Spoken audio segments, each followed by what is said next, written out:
Hi everyone, thank you all for being here. My name is Laura Stringer and I'm going to moderate the evening, and I will let the panel run down and introduce themselves. I think a lot of you already know each other, and then we'll get started with some questions. The panel's going to answer the questions first, and then we'll open up after a short break to questions and answers. Good evening, everyone. My name is Miari Davidson. I am a community health worker, and I've got a master's in public health. My passion lies within sexual health education, and I'm also very interested in destigmatizing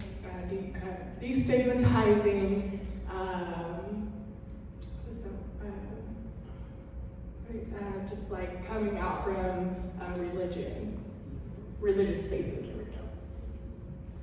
Thank you. Hi everyone, Cynthia CJ, pronounced she, they, AJ. I am a community organizer focused primarily on immigrant rights work. I'm undocumented, unafraid, queer, and unashamed. Happy Pride Month. And I have the privilege to have lived in Oklahoma for almost 20 years since I came to the US with my mother and my sibling, and have made Oklahoma my home ever since. So one of the things that I really focus on is continue to expand our community organizing spaces to also include and center the impact and ultimately the experience of immigrant people in the state of Oklahoma, especially in response to harmful policies like the bill that was just signed into law by the state, HB 4156. And we do that from an intersectional lens, thinking about how that impacts women, queer folks, and just the different ways in which immigration impacts all of us, whether we're directly immigrants or not. Cynthia's she's a baddie.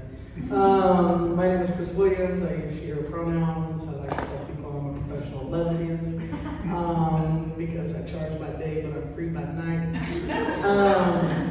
Anyways, I've worked in the queer community for the last 20-something years, traditionally developing youth programs for our kids, and born, bred, and raised in the church. So basically all I did was take what was given to me in the church and brought it to our kids and fed them pizza and gave them social time and taught them little lessons, and they taught me how to twerk, but they need to work on that some more. Anyways, developed an inpatient program for students of his crime in the nation for queer kids out of Cedar Ridge called Nest, and then we just got back from DC and sit on the board for the American Foundation for Suicide Prevention. That's really where my heart has been when it comes to our queer kids, because our suicide statistics are absolutely ridiculous, not just in our state, but nationally. And so that's kind of been my main mission, but over the last couple of years, and specifically talking about queer women's rights. I'm the first queer person to ever be taken off of a birth certificate. I was listed on my son's birth certificate as mother, my ex also mother, and during a court case here in Oklahoma City, the courts decided that because I was not born a male, nor do I identify as a male, that I cannot be a mother, and they took me off the birth certificate. So anyways, we have a lot of work to do, but that's just a little bit about myself, and you can see me twerking outside in a couple hours. Hello, my name is Shelby. Not as exciting as what all of it is, okay? But born and raised in Oklahoma, very conservative family. I am really passionate about speaking up for people who sometimes don't have the, courage or to speak up because sometimes they can't. But that's my passion. I'm Tiffany Wingo. I'm the founder of a free clinic called Camino Clinic. I'm also a director for Addictions Clinic, and my husband and I just recently opened up a laboratory as well. My passion in the past 20 years working in healthcare is reducing barriers to healthcare for marginalized people in the community, and reducing stigma for addiction and stereotypes.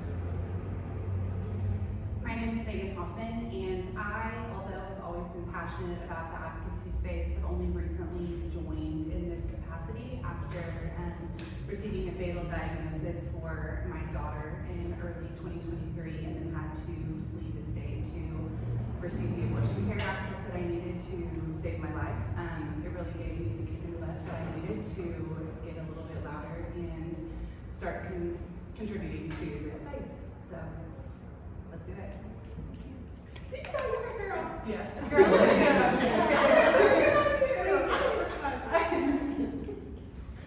Okay, perfect. Thank you, everyone. First question, and I'm just going to ask a question, and whoever wants to grab the microphone. In light of recent movements like Me Too and Black Lives Matter, how do you believe law enforcement agencies can better serve and protect women, particularly those from marginalized communities? Well, I'm a talker. Yeah. So, from a lesbian perspective, and especially as a masculine presenting lesbian perspective, you know, our law enforcement, well, everybody needs to be educated on this, my community included. But there's a new women's study that just came out, first of its kind, about queer women. 5,002 were surveyed.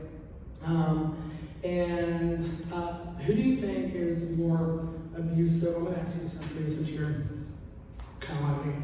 Out of butch and feminine women in our community, who do you think is more abusive? I can make a choice. Anyone can be abusive, but I'm gonna go with a stereotype. The butch? Mask, presenting women as a No, it's the films. I know you don't. Anyways, she would have given me a different answer if y'all weren't staring. Because of hypermasculine masculinity and that stereotype of men, masculine people are always abusive. But actually, studies have shown within our community that our femmes are really good at gaslighting. And if you can make me look angry, then I'm going to look like the perpetrator versus them.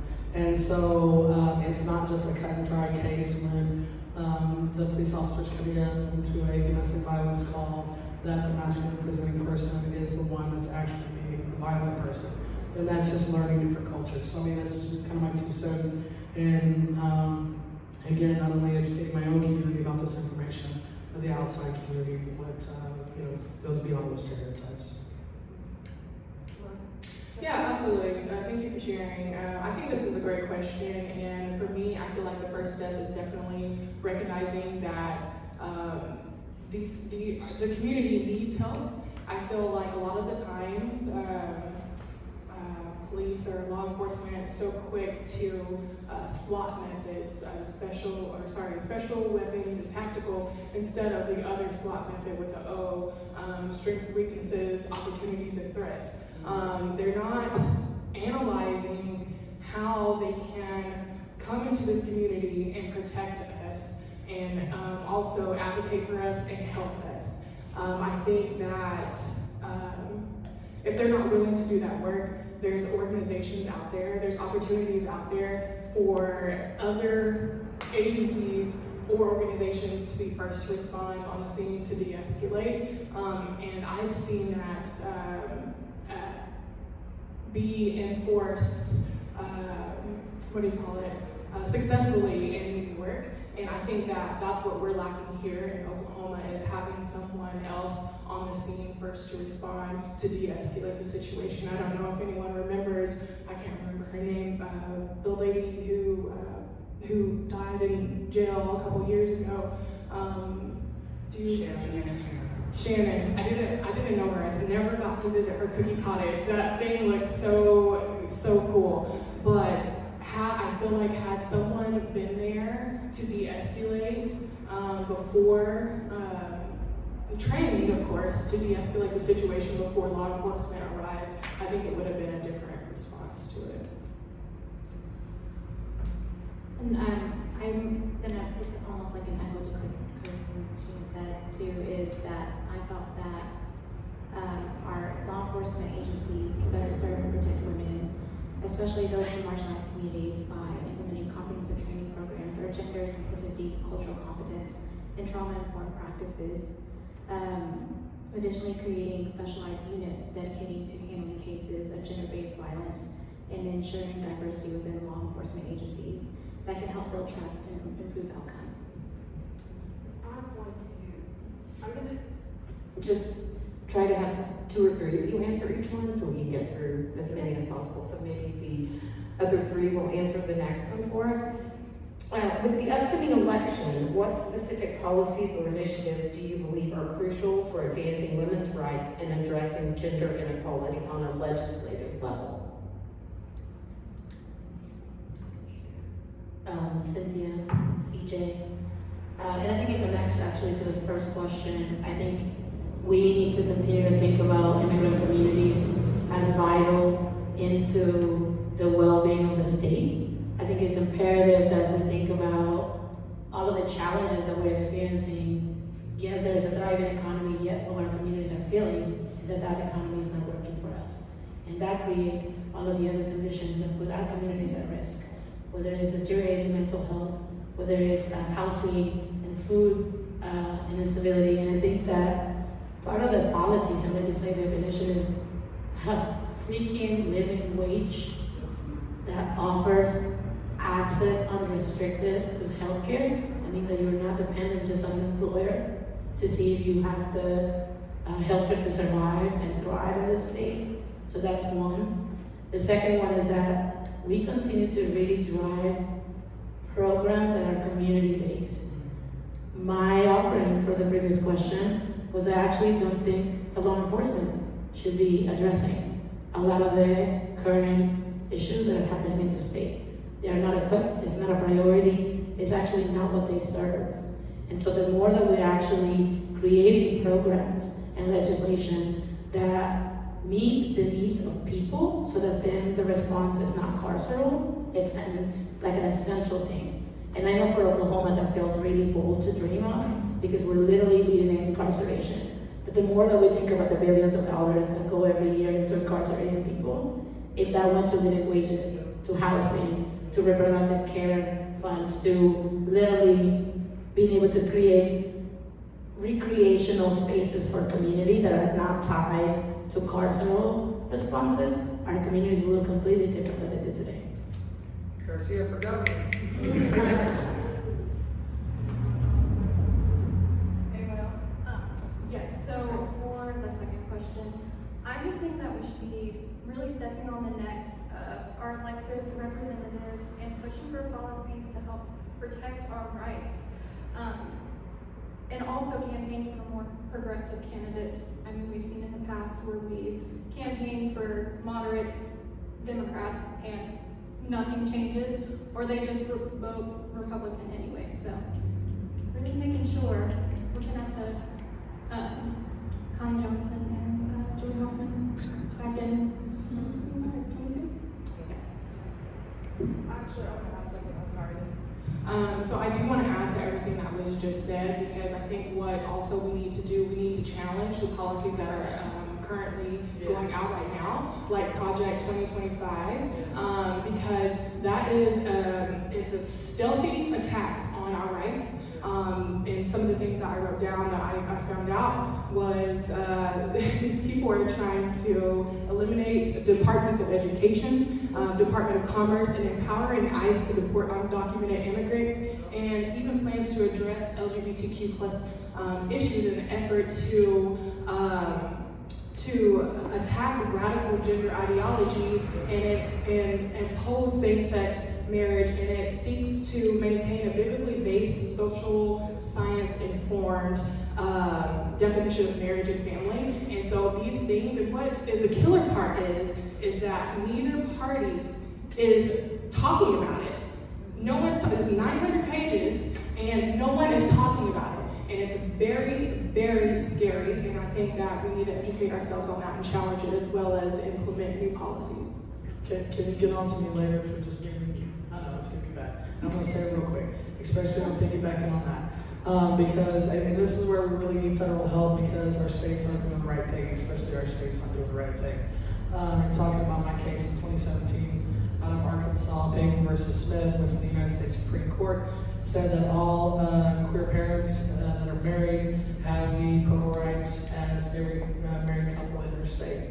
But in the state of Oklahoma, they haven't adopted the UPA, the Uniform Parentage Act. From the federal level, says parent and parent, but in the state of Oklahoma, it says mom and dad, and that's what they got me on because I can't be a dad.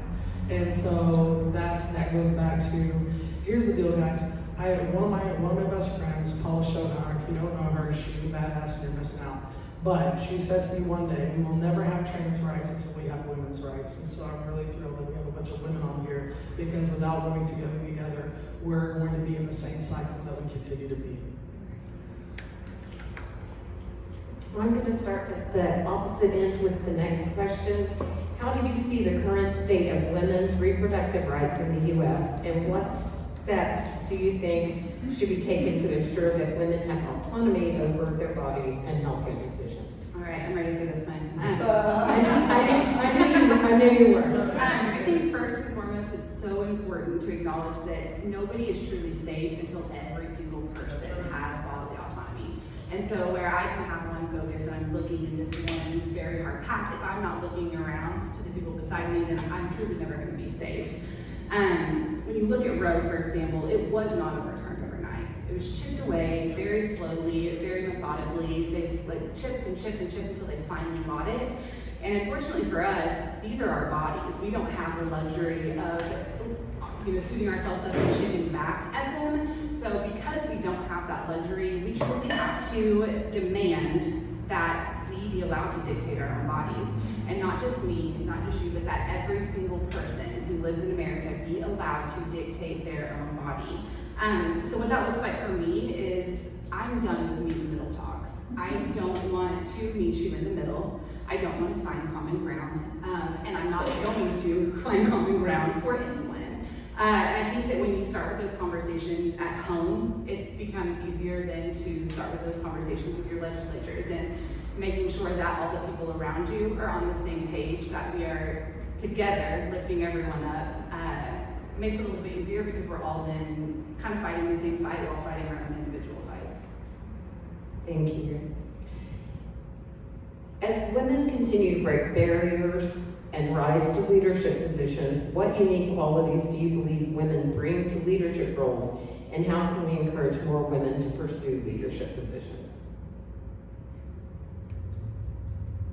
Anyone that wants to take it? I think that's a hard one, because we can always dream to be in leadership positions, but there's always outside barriers to it. The only thing we can do is just keep that vision alive within our youth, and each other. Be standing ground with everyone that has that same belief of you can do whatever you want to do as long as your intentions are good.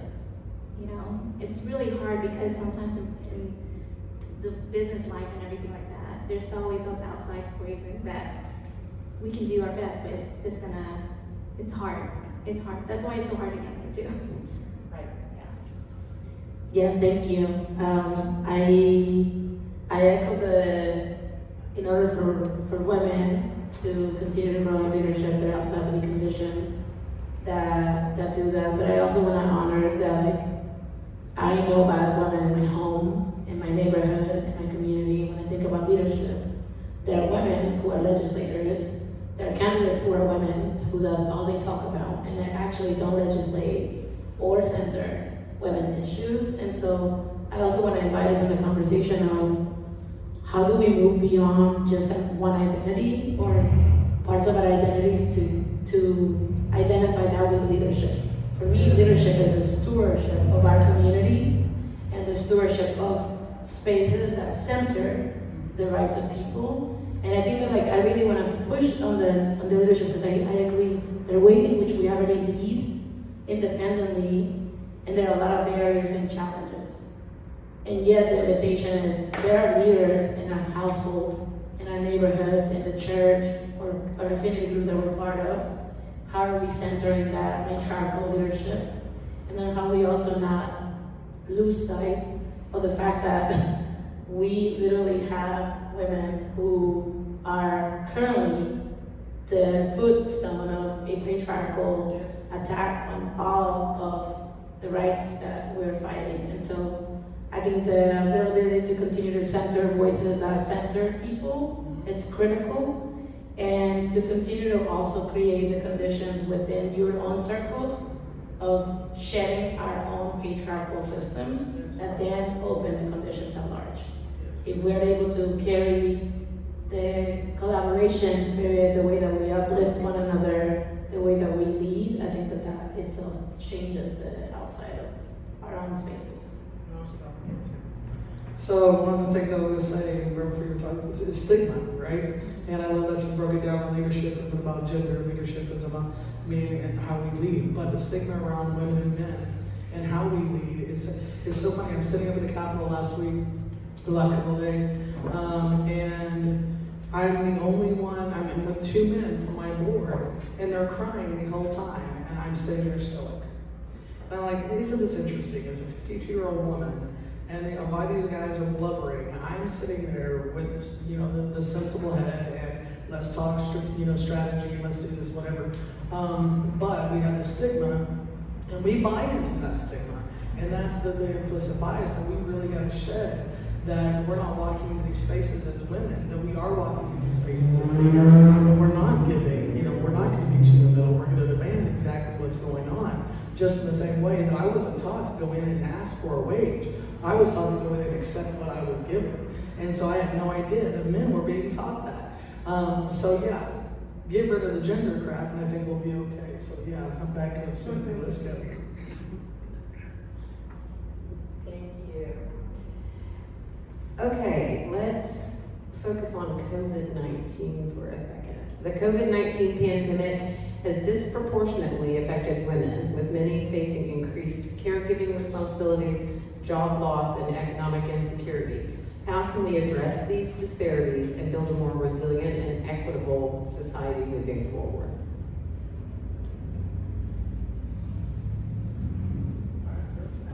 I have one. It was to promote transparent salary practices throughout the work. Perfect. Next, intersectionality is a crucial aspect of understanding and addressing women's issues. How can we ensure that feminist movements are inclusive and representative of the diverse experiences and perspectives of all women?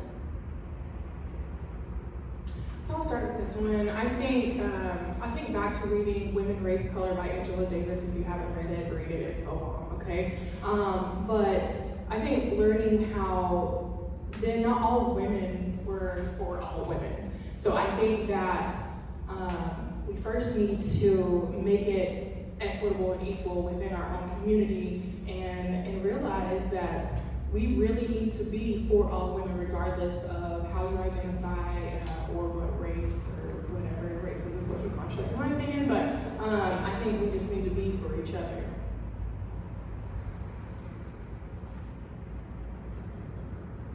Yes, I'd like to add on to that because as someone who is white and who is straight, I feel like I see a lot of people that look like me who exclude trans women or women of color, and we just need to make sure that we are allies, not overspeaking, not talking for them, not being a white savior, just being there and understanding that there are women who go through much worse things, and just be an ally.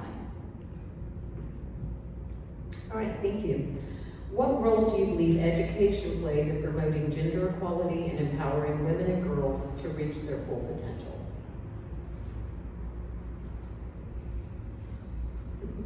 Wait, what question? It's everything.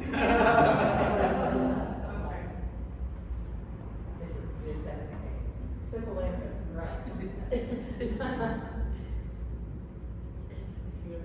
Like, listen. Answer, talk. Oh no!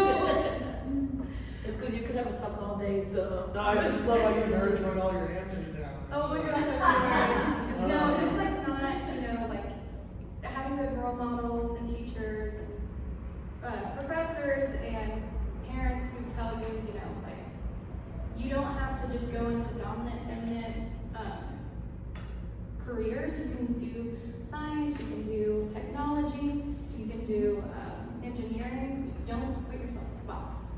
And I think that's really important for education. So I think education plays a pivotal role in all of the above. If it didn't, then Project 2025 would be trying to get rid of the entire Department of Education. I think that society is coming to the realization that like the younger people they're educating themselves. They're tired of the bullshit that's going on, and they're like myself. I decided to educate myself, and I think that we need to have more advocates within the education system and department as well to support the people who are wanting to learn actual factual history in education. I mean, and they're afraid of education because education is literally breaking down old institutions. So I went to Southern Nazarene University. I used to like to sing Southern Nazarene University, it's a time to be gay, but nobody knows anymore. And no, it's not my one, but whatever. But I feel like I paid their tuition, so I can sing how I want to. But I was talking to a colleague of mine, and because the Nazarene Church, a very conservative church that I've left, because I'm gay, is having this break-off happen because we have so many Nazarene universities. And it wasn't until I went to my Southern Nazarene University that I realized what I was being taught in church wasn't actually what was being taught in theology and whatnot. And I was like, wow, okay, I got taught the Santa Claus version of God, now you can get into religion. But the social aspect of it is, if you watched that the Methodists did the same thing, 50 years ago, they built all of these universities, and what happened to the Methodist Church?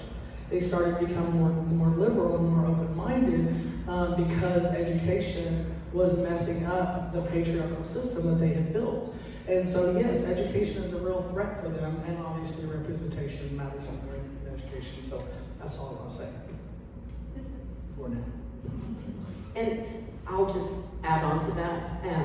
Being a female business owner of one type or another for over 30 years, I think we really need to raise our children with the understanding that education happens everywhere, all day. It's not a in-school process. We do not ever want our children to assume that they are fully educated by just listening to a teacher during the day. So the big onus of that is on us as parents.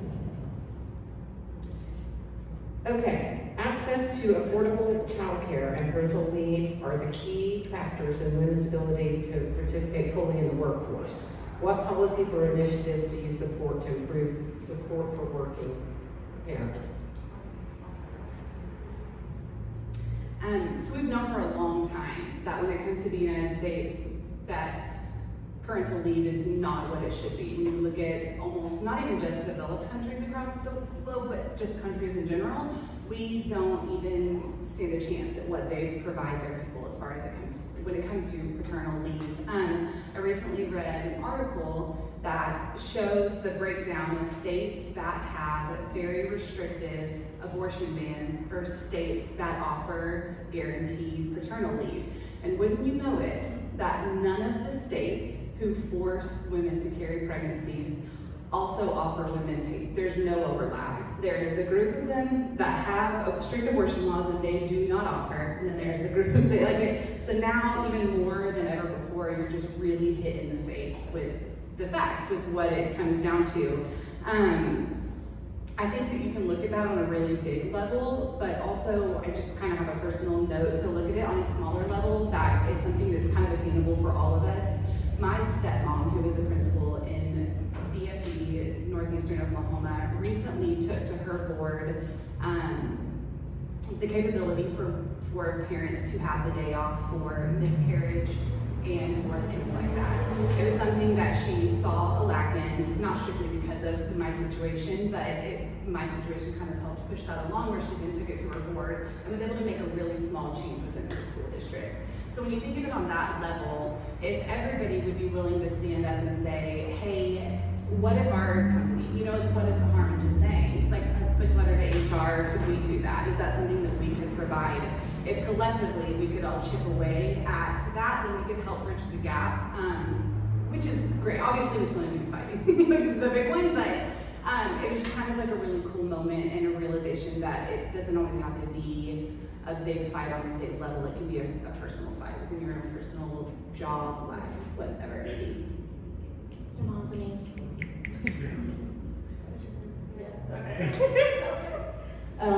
Thank you. I agree. Like, what are the sort of like steps along the way that we can do in the workplace, in our community? I also thought it was, as you were sharing about the overlap, contrast of the moral hypocrisy.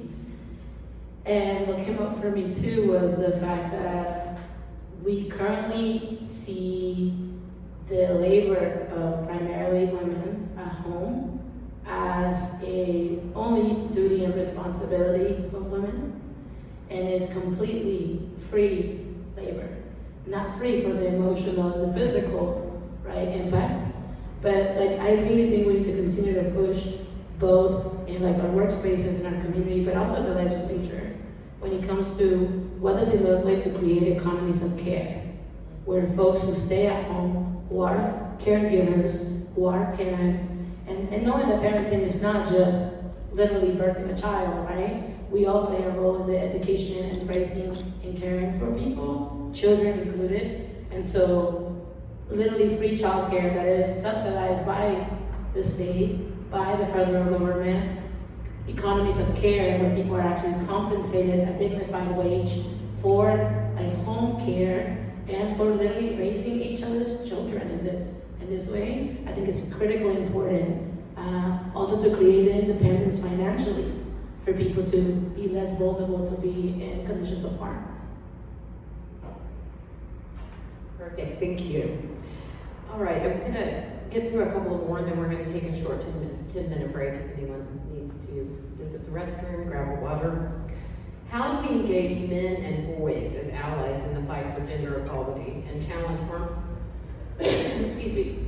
harmful behaviors and attitudes that contribute to the oppression of women?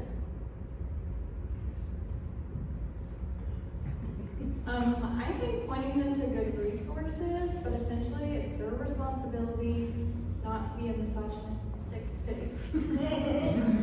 Asshole. Mine is promoting positive masculinity, challenging harmful gender norms, and fostering empathy and respect for women's rights. And just like with me, I have a daughter and a son, and for us at home is we don't say, you know, you're a girl, you do this, you're a boy, you do that. You know, we let our son do fashion shows with our daughter. We let our daughter climb walls. You know, anything they want to do. And the greatest thing is whenever we're fostering those things, when they're out in public, if someone says something to my daughter and my son sees it, he would go up and he would tell them, like, you don't do that to my sister, she can do whatever she wants. You know, that's the kind of boy that I hope he stays that way for the rest of his life and protects women, and I hope that my daughter does the same for him too. Okay, so if I'm being honest, I could probably tie sexual health education to all of these questions, but I feel like this one's the most fitting because I feel like if we are implementing evidence-based sexual health education in schools, we're teaching them what consent means. Consent is not just about sex or having sex, whatever. Like, it applies to the workplace. Like, just making sure that everything that you do is embedded in consent, because you cannot tell someone else what to do. You can't force something else, someone else's ideology or your ideologies on someone else. And so I think that if we are teaching children what consent is and what their sex, whether it's female, male, intersex, means for them, then we can better teach them what their sex means to them. And yeah, that's what I believe. Perfect, thank you. Okay, last one before the break. How do you see, of course, none of them are quick answers, are they? How do you see the media's portrayal of women impacting societal perceptions and attitudes towards gender roles and equality? And what changes would you like to see in media representation? First, we buy the media companies. There you go. I think for me, I am really tired of this portrayal of anything that is powered by women has to be soft, or it has to have a certain type of femininity attached to it, because that's not me. And I never was able to resonate with that whenever I was in church and whenever I went out there in the world early on in my younger age. And so whenever I finally tapped into who I actually was and how I was strong, and I was all of these other things that were separate from what media portrays women and what we're supposed to be, I think that's whenever I really started to harness like my true power and identity.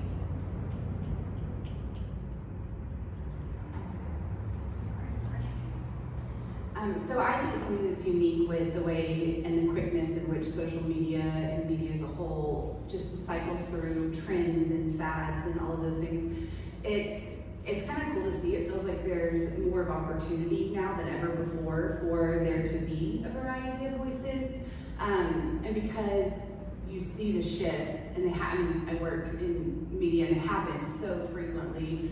I think that it would just kind of look like constantly carving a space for your own voice, and now you have the opportunity to kind of create your own algorithm and your own world in which you receive media, whether it be news or for entertainment. You can really get kind of siloed into seeing people like you and mindsets like you, and while that is really great, I would imagine it would be great for people who aren't just like average white women like me. I'm sure it feels, like it feels a lot better. But I think that something that I personally do, and that I think everyone should strive to do, is to push those algorithms, to push those boundaries, to look for voices and faces that aren't yours and don't look like you. So that at minimum, you're keeping your feet on the ground, aware of conversations happening that you maybe don't agree with, but then at least you're aware that they're happening. But also gives you the opportunity to, open up discussions, or to kind of know where other people's minds are. I think it's like a good thing that there is representation, but I think sometimes it can be a dangerous thing for younger people specifically.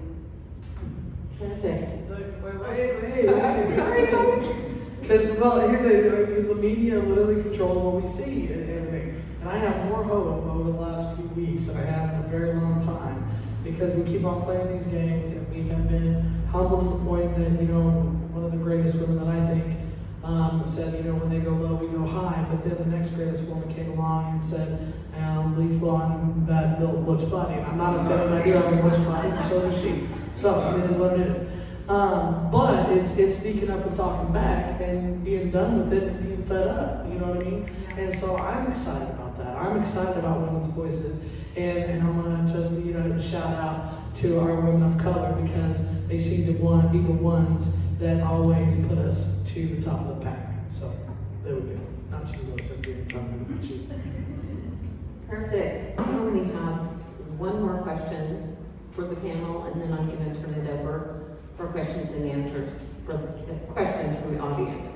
As we strive for progress in advancing women's rights, what lessons can we learn from past struggles and successes, and how can we build upon them to create more just and equitable future for all women?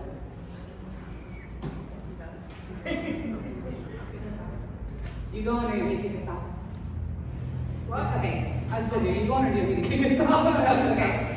I feel so strongly that real stories from real people, they cut deeper, they mean so much more, they're so much more memorable than a law that passes that upsets you, than a post you see that upsets you.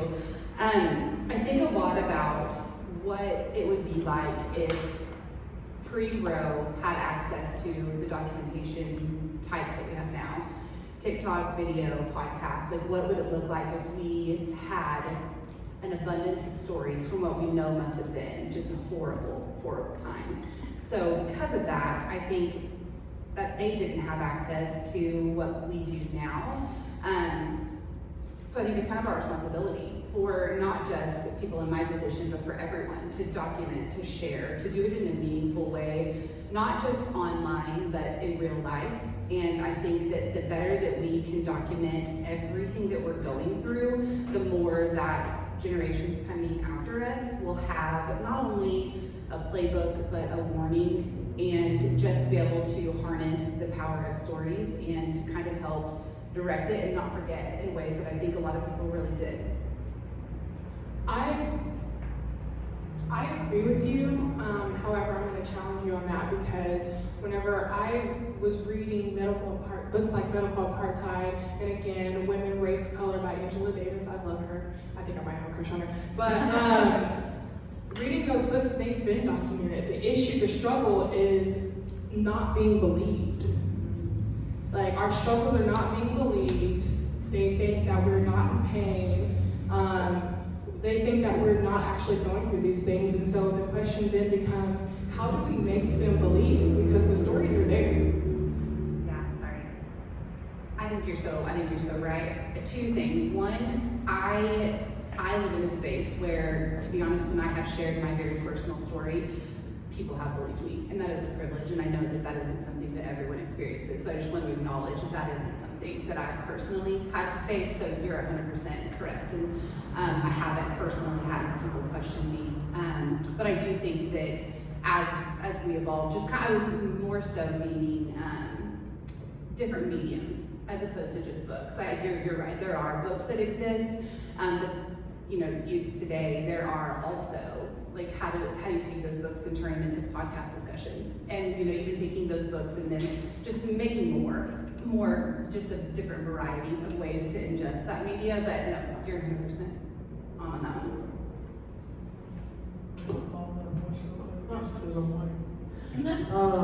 But seriously, because the fact that, and I like this discussion especially because as a white woman, you're being believed. As a dyke, I don't always get believed, but I also know that I walk into a space and I'm still white. And so I like that you bring that up. As a black woman, I'm not always believed. And that's just, so the ERA, when that happened, I don't know if y'all know, but lesbians got called Lavender Menaces. So I'm a Lavender Menace because they didn't want us involved in the whole process because we were going to do more harm than good. And so I'm going to challenge what you said earlier by being an ally. And I'm done with allies. I need accomplices. And so I need somebody to get in there and lift up these voices, you know what I mean? Because they're going to listen to you. They're going to listen to you. They're going to listen to me until they realize I'm not a man. And I mean, that's just the reality of it, right? It is. And so we have to lift these voices that aren't being heard and being those accomplices and not being ashamed that you're gonna get some lashback. I literally had somebody say to me the other day that was my age, who's a straight woman. She said, the ERA, I know why my mother supported the ERA because it made men soft. And I was like, what? They don't open doors anymore, and they don't provide for the family, and they don't do this, and they don't do that. And I was like, that's not what a man is. That is a social construct that you bought into. And as women, we have raised men to believe that they are these fragile little beings. And somehow we have to be stronger and protect their egos and whatnot. And so, I mean, we have a lot of work to do, obviously. But at the end of the day, if we're really coming together as women and lifting each other's voices, we need to see and recognize which voices are being not heard.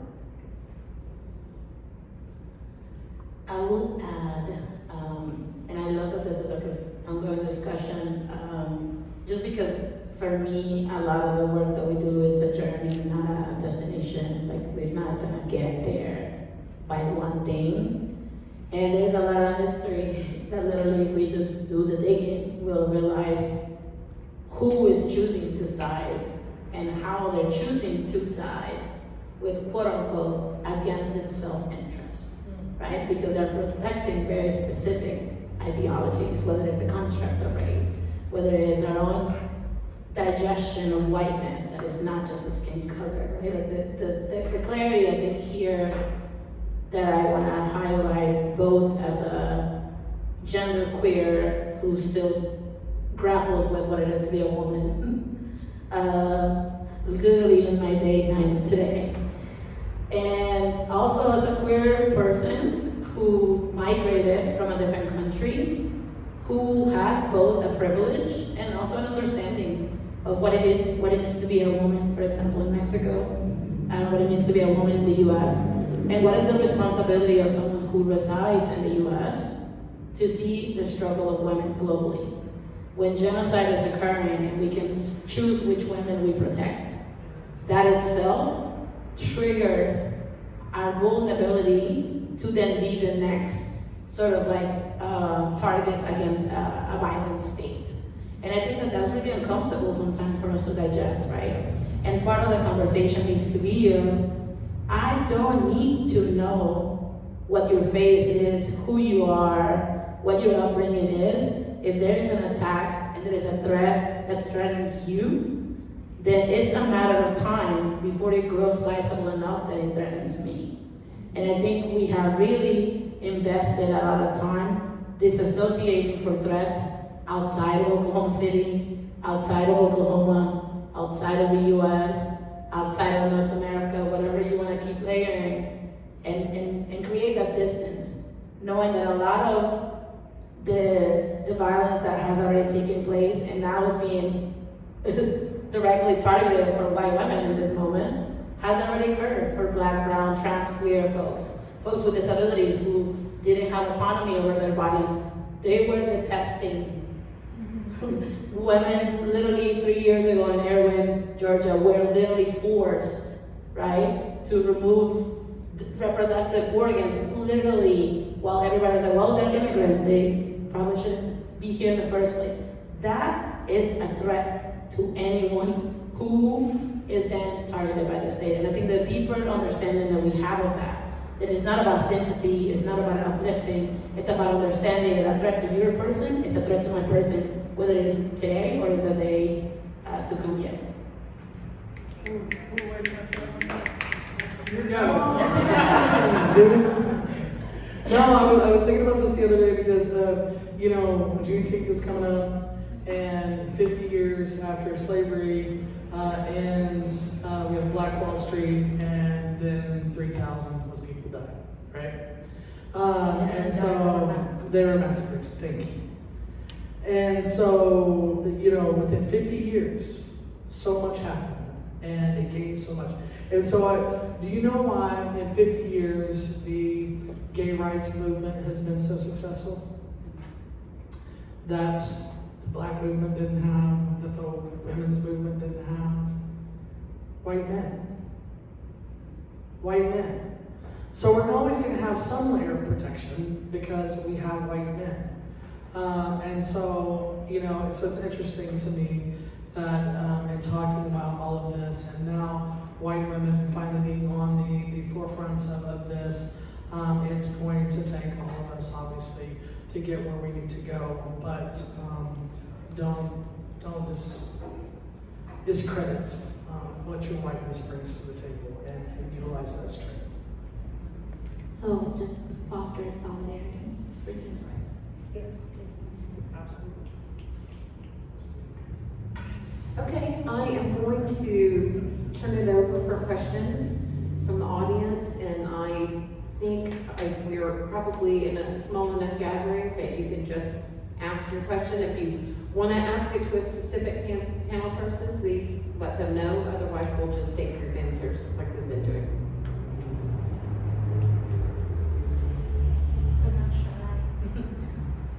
You want to arm wrestle?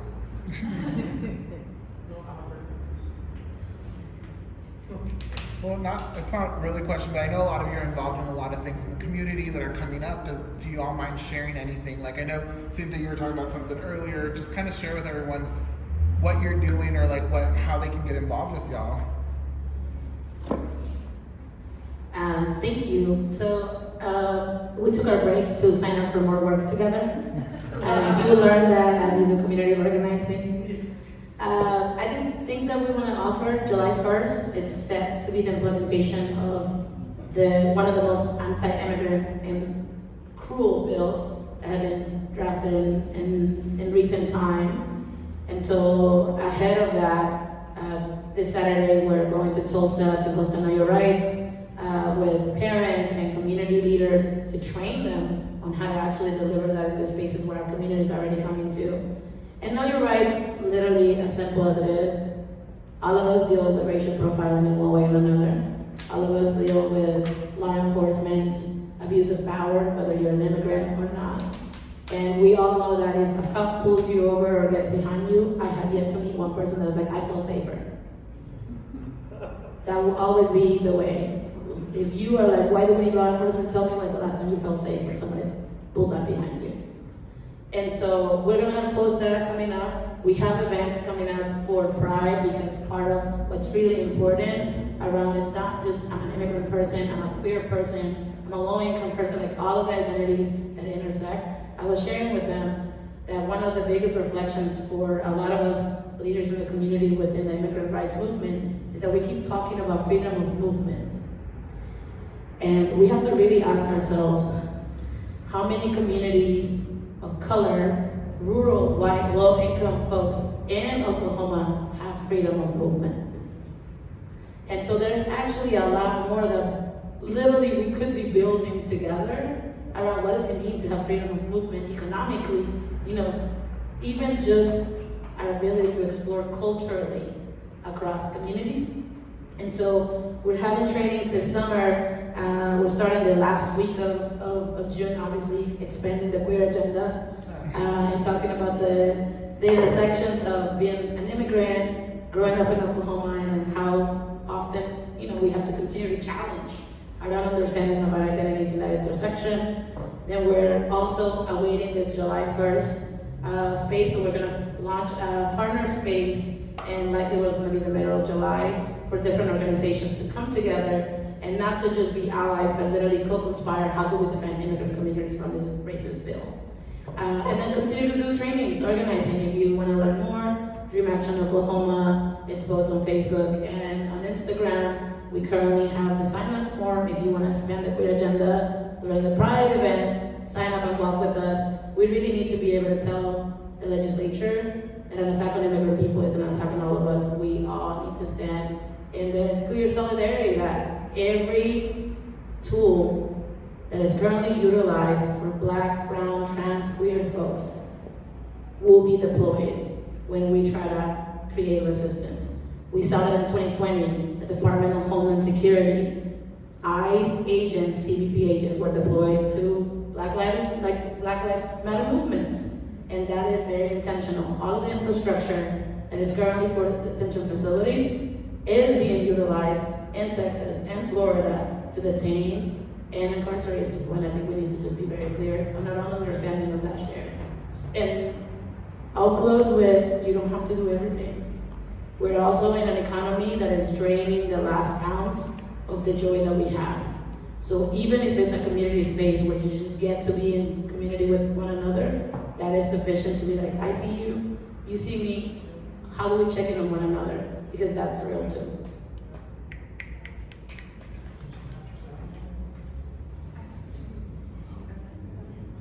I ain't got nothing going on. Well, June 24th is the 2-year anniversary of the day that Roe was overturned, and there is a women's strike at the Capitol, I believe from 12 to 2. You can search it on Facebook and find it. There'll be a variety of speakers. It's really just a gathering at the Capitol. It's happening across the nation, but also in Oklahoma City to just kind of remind them that we're not going away. So. And then Camino Clinic, we're continuously always fundraising for anyone that comes into our clinic that might need help with medical bills, anyone that needs urgent surgery. I was talking to Cynthia about it. I would have some patients that would come in undocumented. They don't qualify for charitable funds for hospitals, and so they will have to pay out of pocket to get surgeries. If someone came in with appendicitis and they needed immediate surgery, they won't be able to pay for it, and they will just stay home with their family and know that that's their last day. So, in order to donate, you just go to CaminoClinicOklahoma.com.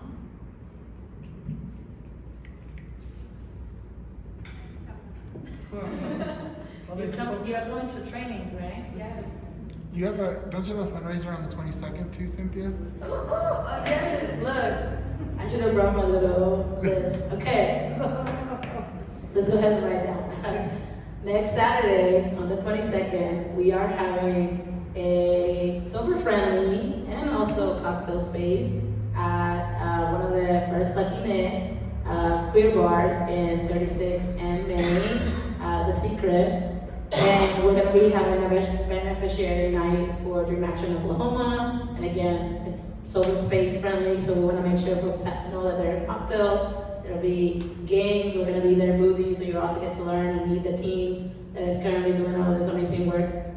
I didn't even share that most of our work, if not 99% of it, is volunteer based. So when I said we just signed up for more things, that's real. We're continually fundraising, right, to be able to compensate folks who are leading trainings, who are doing a lot of these community events. But we also know that ideally we're trying to run ourselves out of jobs that require this. So we're continuing to expand that. The other thing I'll say that we have our 16, I think, maybe they're gonna call me later. Their 16-year anniversary as an organization in the state of Oklahoma. And if you're like, what? It's been a long time, there's multiple leaders, and again, because it's volunteer-based, we don't have the type of foundational fundraising. And when you ask people about immigrants in the state of Oklahoma, you know why. And so we have our gala coming up at the end of the year. We're gonna be very intentional about creating a space that is for community, not just to bring funds into the organization, but ultimately to be able to tell Governor Stitt and every mofo who's like writing legislation against immigrant people that we're here to stay. So check out the website, theok.org, and we're gonna continue to build community through those spaces too. Thank you. Any other questions? Well, if no one has any, or did you have one? I was just gonna say if anyone had any final thought things, if you had like a real. I talked a little bit about media representation. What has been, like you talked about Angela Davis, which is great.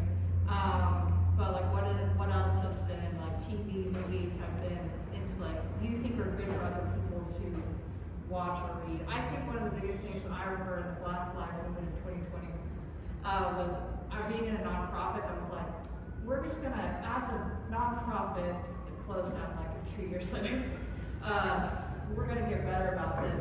We watched The Hate U Give, and I remember having a worker be like, I just wish my grandparents could watch this, and thinking, you can look at this same exact police brutality on their news that's on 24/7. So I do understand that these stories are important and stuff, and what do you think has that same effect of the importance that make people see things differently, even though they are seeing it every day? What is there any books, movies, TV shows that you feel like this really might help somebody see things that they're seeing already, but maybe in a different light? Sorry, I'm not really long. No, you're good. You know, the only thing I would say to that, I don't know if I really need a microphone. Now they handed me two. You know what's interesting? So I grew up in a lot of different cultures, and so it's really media all day long, but without breaking bread with each other. It amazes me. Like, I'm having a conversation with an organization that is white run, and they said, we just really can't get the black community connected with this. And I'm like, how many black friends do you have? And are you serious? You know what I mean? We do say in our side, I mean, I stay in my gay silo. It's just wonderful because my community has more intersectionality than everybody else. But I also grew up around the black culture, so I tend to be drawn to those folks. But because I don't know if we can ever rely totally on media. So the It Gets Better project, when that happened, so as I was raising queer youth, they're like, oh, that's really cool, I can grow up and be Madonna, or grow up and be, whoever, and because it gets better. But it wasn't really relatable because they were superstars, and that's not your everyday, Joe. And so this guy out of Utah who's a photographer in LA now, and he took Ricky Martin's picture, and hopefully he'll introduce me to him someday. And if you don't know who Ricky Martin is, look him up and you're stupid. But anyways, he was my first crush. Because he was really pretty. But anyways, what this young man did was he took that concept of It Gets Better, and growing up in a Mormon area and being a gay man and having that religiosity, that trauma, he started it's called Rainbow, no, what's it called? I forgot what it's called. I'll tell you later. Anyways, but he started a book series where he went around to different states and did stories on real queer kids and had them write their stories, took their picture, put it into a book, put it online. And the first time I ever showed my youth group, and it was the younger youth group, so they didn't know what Naked Sweater was. So I showed them the videos, and they were like, "Oh no, we never saw these. And who are these people?" But then I showed them Project Contrast. That's what it's called. I showed Project Contrast, and at that time they didn't have the book; they just had it on site. And so I showed them the pictures, and they read those stories, and I was really surprised. All these like 14, 15, 16-year-old nerds are literally reading, from the screen and going and tearing up and going, I can relate to that. You know what I mean? And so, zines. Come on, young people. Can we bring the zines back? And I know y'all are trying to, and I think that really is, we do have to have a media takeover and tell our story so people can see it and stop having people represent us that really don't. Y'all want to do it?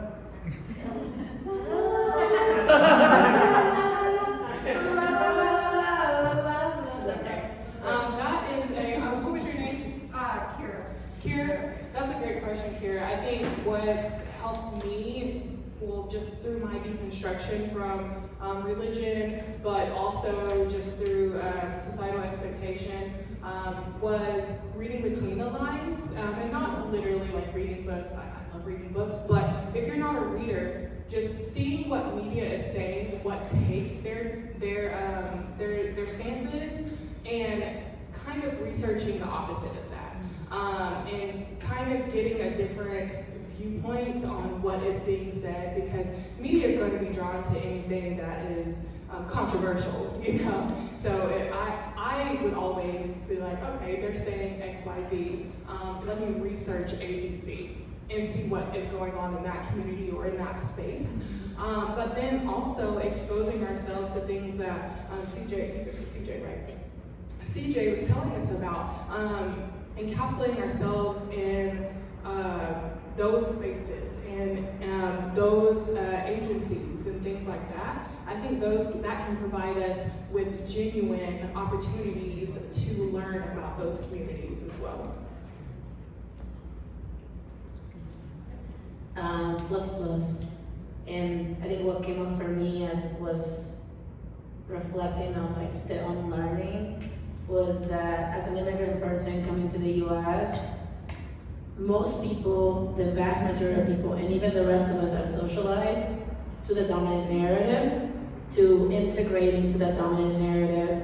And so that means that yes, there's a lot of readings, but there's a lot of conversation around how to build relationships that are not transactional. I think that even in sometimes amplifying people's story is very transactional.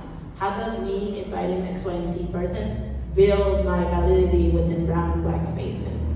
How does this person validating my proximity to the issue builds power for me to make decisions?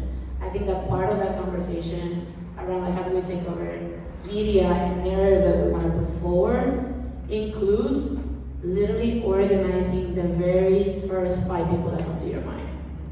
Because like if we cannot have literally healthy conflict and push our own way of thinking within that group, how do we want to change the worldview?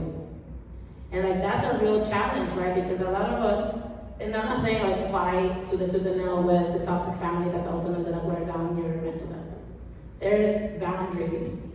But sometimes we opt out and say like, I'm not gonna correct that person because then that's gonna create this tension and I just don't have it. And then it becomes a snowball. And then you're surprised when your black and brown friends, trans queer friends, are not feeling safe in those spaces. But you've done little to nothing to interrupt harmful behaviors that then enable that condition.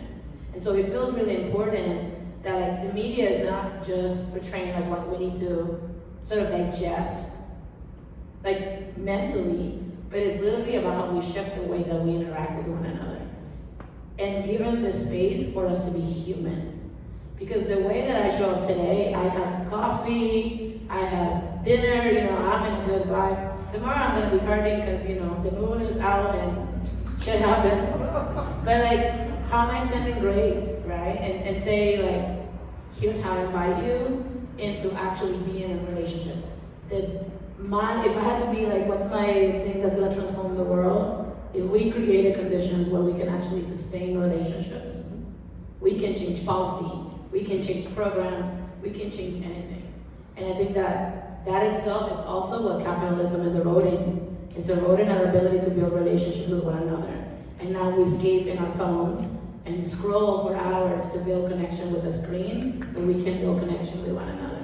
And I think that itself is also why everything is digitized. And so I have feelings about, we have monopoly in what used to be Twitter. I'll continue to call it Twitter because fuck that guy. But he owns everything, right? And it's like, they are so wealthy and irrational that now they want to own space. Like that just tells you how bored these rich people are. But if they wanted to, Mark and Elon, they just turn the switch. And then what media access will we have? I think those are real questions that we need to ask ourselves. As soon as he took over Twitter, that place is infested with nothing but misinformation, disinformation, all kinds of things. To where now it's not a reliable source for information. So they're slowly starting to erode our ability to actually tell the story. So the best way to be able to do that is relational too. It requires both what we digest on media, radio, podcasts, but it also requires the relationship to where, do you hear this? That actually doesn't resonate with me. How do we challenge it? And be able to hold conflict to then challenge it in a way that doesn't just break community apart. It says like, why are we always fighting with immigrant people about resources, but then the Thunder Arena didn't build and we don't get anything out of that? You know what's weird to me is that literally, like, what's weird to you, Chris? Is that literally, we're talking about building family. That's building community, that is connection. And you know who's really good at building family? Women. You know what I mean? And so I think that is the strength that we have, and I think that's the strength that we need to hold on to and to really hone in at and boys, sorry, push y'all away and get the family back together the way it used to be. So, or maybe not the way it used to be, but the way it can be. How about that?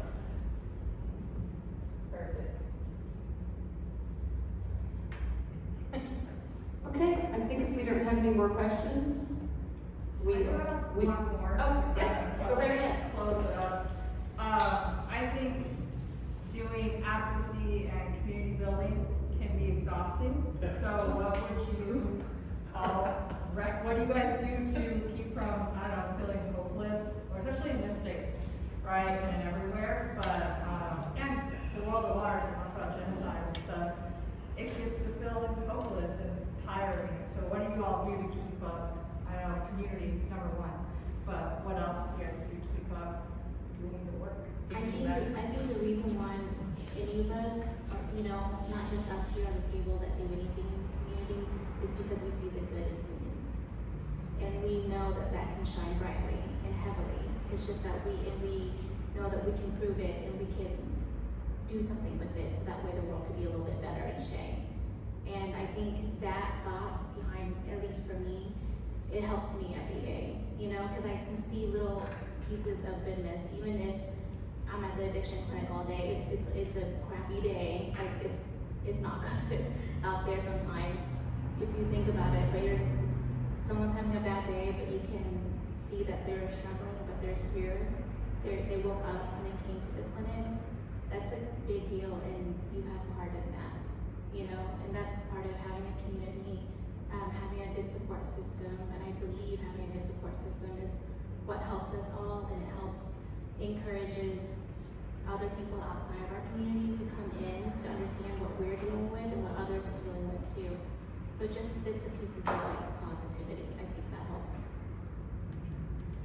I would say when I decided I was going to put myself in a space to be scrutinized and judged, I knew that I wasn't going to be able to hold the front and to share my stories and share, the worst of the worst if I didn't have kind of a backbone. And for me, I have a specific group of women who are mentors, who Mel included, who I never am gonna have to explain anything to them because they're so much smarter than me. They're immersed in, like the group of women that you're never gonna have to educate or explain yourself. You just can call and just be like, man, fuck that bill. And they're like, yeah, fuck that bill. And then you can just keep going. And so to have people who can have your back and you just know you're on the same level, without that, I wouldn't be able to go out and kind of take the hits and do it. So I would say, finding your core and just a couple of people. There's always someone that's smarter than you, at least for me, there's always someone smarter than me who is more than happy to kind of help carry that load. And if you're gonna be in a space where you're helping others, it is very draining. So just having that kind of, you can call and be like, can we just go drink coffee and not do this for a little bit? I think it's really important. You're not alone too, if you ever feel like you're lonely. Because there will be times where I think any of us would feel alone and would feel lonely. And the only way to get out of that is just do your best to, there's always a group out there, there's always someone out there that's gonna give you that time of day. So. I think for me, that's an ongoing battle. It's always a question for me. I'm not going to sit here and say I agree with everyone because there's times where I just want to, don't talk to me, don't touch me. I want to cry with my bowl of ramen, just leave me the fuck alone. Go to sleep. I've had to recently start talking to a therapist, start medication, and that's what that looks like for me. And then I think also building self-awareness to realize that if I need a break, I'm tapped out. And I don't care what anyone says, I don't care what my job says, I don't care what my partner says, my daughter, I love her, but if I need to step away, I need to step away, because if I'm not recharging myself, no one's going to benefit. And you've got to take care of yourself. And so I think that's something I still struggle with. It's a great question. I need to think about it some more, but thank you for asking. Real. I feel like that's real. And I also think that it's very common to be like, no, we just gotta keep going and doing the thing. And that itself is actually one of the leading reasons why so many social justice and just community leaders are literally running in the last, already -2%, right? And so I would say that for me, one of the offerings specifically literally from Black liberation movement around practicing resilience. As a queer person, I know many of us relate. Our own affinity to church is different, but there's something powerful not to think about, I think, faith and religion in the way that's currently constructed, but the power of purpose, the power of something greater than ourselves. Not in a way that pushes me to do something, but in a way that it says, if I want to reach a purpose that is beyond me, how am I putting my mask first to be able to recharge, to recenter, to be able to provide comfort to others, and how do I enable others to provide comfort for me? As a first eldest child of immigrants, you inherit you're the eldest, you have to take care of the things that your parents don't. Not because they're not capable, but because they're also being challenged by the systems, right? And so asking for help is even a stretch. And so being able to identify folks in your community who are able to be the places where you can be soft and literally be like, I don't have anything else. I'm just gonna be here. And then identify the people who are gonna challenge you. When you've done some messed up shit, who are the people who can hold water for you and with you? Knowing that there is areas of growth and that we're not infinite beings of perfection.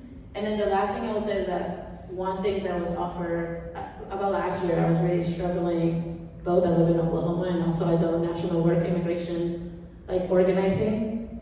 And that means that every day I'm punched on the national level because of all of the things that's happening, and then I step out of my house and I'm getting punched locally at every direction. And part of the offering that was done to me was identify a practice that resonates to you, that is just for you. So independently what the state tries to take away from you, what the federal government tries to take away from you, that's your practice. I've really started doing more journaling writing what's the stories I want to tell myself. Sometimes the stories are fuck this day. Everything was shitty today. And other days I'm like, you know what? I got to be on television and I told Governor Stitt that he don't know crap about immigration because he created a task force that he has no power to do. That was a win for me. Find the little wins that ultimately are going to recharge your own self. I invite all of us to think about that we don't need more saviors. We need more accomplices. We need more people who laterally are building together.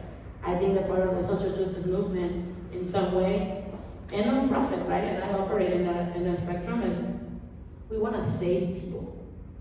If we actually restructure our way of thinking to say we should create spaces and resources that enable people to figure it out and have the agency to choose their own futures, we actually will be less tired. Because the work that we do is very specific, not to saving, but to creating people's empowerment to take care of themselves and create conditions for communal care. And then that means that I don't feel as guilty and I begin to shed the conditions that make me feel like I just have to respond to everything, everywhere, all at once. Me practicing my own preservation, sustainability, and resilience is actually part of the preservation, sustainability, and resistance of the community. If I can say real quick, so going back to, religion was the best thing you could be, was a martyr, right? I mean, we're all taught that being a martyr was the best thing you could be. And whether you grew up in religion or not, it's just part of our culture around here. And so one of the things that grounds me after, because, I do get that savior complex, and I have people calling me, so I gotta answer the phone. And literally how I humble myself is I tell myself I'm not God. And I go, okay, all right, I'm back up now. But I will tell you too that I use a lot of humor, and especially with my friends and even with myself to calm myself or redirect myself or just whatever. But I'm going to show you this one. I'm just going to read it to them, and I'm not going to tell them who I sent it to, but I am going to tell you who I sent it to. But anyways, they were on the House floor, and she's a pretty, no, I am going to tell you, I'm going to tell you I sent this to our minority leader in the House of Representatives, and if you don't know who she is, then you need to look her up. Cindy Munson. It is Cindy Munson. So, but literally I watched her, yeah, good job. I watched her getting eat up on the floor one day, and and she stood there, she gave a great speech, she was like sick and tired of, what these guys were selling, she put it down, she did a great job. She sat back down at her desk, and I'm watching on my computer, and I sent her this meme, and I said, I think you need to laugh right now. And it said this lady who says, you guys know where the clitoris lives? In the motherfucking hood, gang gang. And so, I mean, those are kind of things just to kind of bring some joy and laughter and relief during our days, because we do deal with some really heavy stuff. I know we all do, because sometimes just walking out the door and you're brown and black and queer skin, where people see you, is the advocacy that maybe that's all you can do in a day. So, anyways. Okay, I think we'll thank everyone on the panel for being here. Thank all of you for taking a couple of hours out of your Thursday evening to come with us along this journey, and I will see if Albert has anything to say. Otherwise, I think we're... That's it. Thank you, We're Laura, for wrap. moderating.